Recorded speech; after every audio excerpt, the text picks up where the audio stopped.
Olá, olá, minha gente. Estamos aqui mais uma vez para responder essa questãozinha, mais uma questãozinha da ESA 2024. E aí eu queria só chamar a atenção para vocês que é um estilo que a ESA, que a bancada, ela coloca aqui para essas avaliações, né?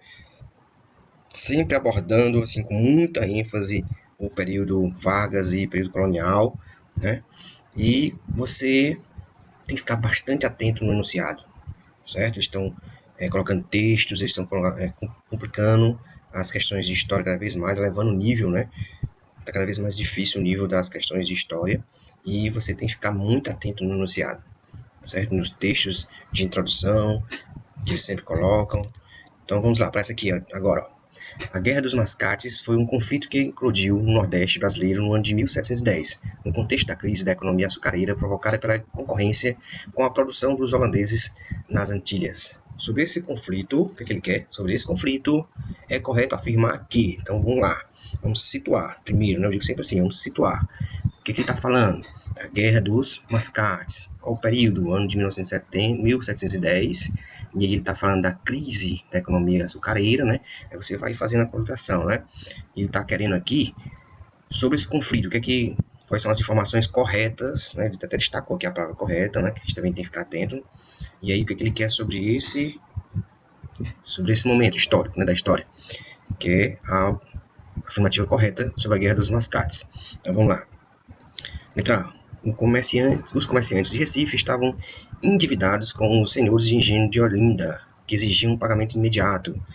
Aqui a gente já identifica uma pegadinha, que aí você tem que estar bem atento, por quê? Porque a situação era inversa, né? Os senhores de engenho de Olinda estavam em grave crise financeira devido ao declínio da economia açucareira, e por isso estavam endividados com os ricos comerciantes de Recife, que chamavam de mascates, que eram os credores, e exigiam pagamento. Então, veja bem, olha aqui, ó, os senhores de engenho, né, tem a ligação com a crise econômica, né, açucareira, certo? E aí eles é que estavam devendo aos comerciantes de Recife, certo? E aí estourou a Guerra dos Mascates, tá certo? Vamos ficar atento aqui, então a alternativa, você elimina essa alternativa aqui, porque ele inverteu aqui a situação da guerra, né? E aí vamos para o segundo. Mascate era o nome dado aos holandeses, ixi Maria, que governavam a cidade de Recife naquela época. Então vamos lá, Mascate era o nome dado aos holandeses. Então vamos lá, o que eram os mascates? Né? Aqui em cima eu já tinha falado, né? Aqui em cima eu já tinha comentado que os comerciantes de Recife tinham essa denominação de mascate. Então, mascate era um apelido pejorativo dado pelos holandenses aos comerciantes portugueses de Recife. Os holandeses haviam sido expulsos do Pernambuco em 1654, bem antes do conflito, né? 1654, aqui, ó. Os holandeses tinham sido, então, matou aqui os holandeses, não faz parte desse movimento, né? Então a gente já mataria essa questão também, esse item, aliás, essa alternativa, mataria aqui por essa questão aqui dos holandeses, tá certo? E aí, uma alternativa C. Ocorreu devido à hostilidade entre os comerciantes recifenses, mascates, e os senhores de engenho de Olinda. Aí eu volto aqui para essa primeira alternativa, né? Lembra que eu falei aqui, o senhor de engenho, comerciante de Recife. Aí agora que colocou na ordem correta e ainda colocou assim, a hostilidade, né? Os comerciantes de Recife estavam, né?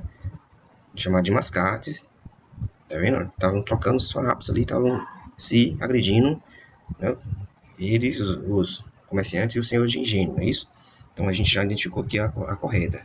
A guerra, né, dos mascates foi um resultado de profundas rivalidades econômicas e políticas entre os aristocratas rurais de Olinda, em declínio, né, os fazendeiros já estavam em crise, ele aqui em cima, crise da economia açucareira, né, e a crescente e rica classe mercantil do Recife, né.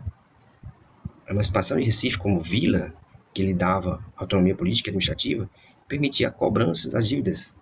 Foi o estopim do conflito. Então, ela se transformando em vila, ela teve autonomia de cobrar quem? Aos senhores de engenho, que estavam devendo a eles. Então, houve um forte conflito em relação entre eles, né? Então, houve uma hostilidade, houve ofensas, houve, né, um conflito muito forte entre quem? Entre os comerciantes e os engenheiros de Olinda. Então, a alternativa correta. Ufa. E aí vamos para a letra D. Na letra D, professor, vamos saber por que a letra D e A não estão corretas. Vamos ver qual foi a pegadinha que ele colocou aqui nessas alternativas. Ó. Os recifenses reivindicaram, junto ao rei Dom João V, que seu povoado fosse levado à categoria de vila. Beleza. Lembra que eu já falei na alternativa anterior, né? Que eles reivindicaram e foi aceito. Então, o pedido que esse que foi negado, olha aqui, ó, bofo. aqui mata a questão, não foi negado, foi aceito. Tanto que com essa autonomia e com essa reivindicação aceita de transformar para a categoria de vila, os comerciantes se sentiram ali na liberdade de cobrar o senhor de engenho as dívidas, né? E aí matou essa alternativa, essa opção negada aqui, tá bom?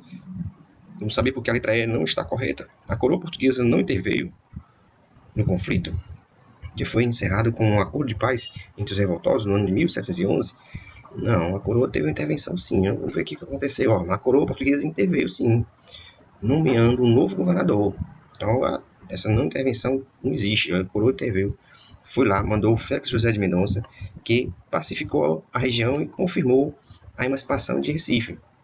Confirmou ali a autonomia dela como categoria de vila ali, né, como eles tinham reivindicados, né, o resultado da vitória política dos comerciantes. Então, houve uma grande vitória dos comerciantes sobre os senhores de engenho, com a ajuda, claro, com o apoio da coroa portuguesa, certo? Então fica aí mais uma questãozinha do Enem, fiquem atentos ao enunciado, se situem no tempo e no espaço para que vocês consigam responder essas questões. E bem atento, porque às vezes uma palavra, aqui como eu coloquei aqui, ó, uma palavrinha mata a alternativa completa, né? Ó, um itemzinho, uma coisinha bem simples que eu tinha colocado aqui, não interveio, né? Negado. Então, uma palavrinha pode matar completamente a alternativa.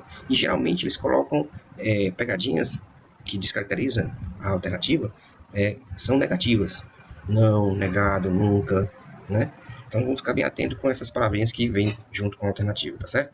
Um abraço e até a próxima. Logo, logo a gente responde mais questões. Logo, logo a gente coloca aí umas videoaulas sobre esses períodos que são abordados nas avaliações de Enem e ESA e concursos. Um abraço.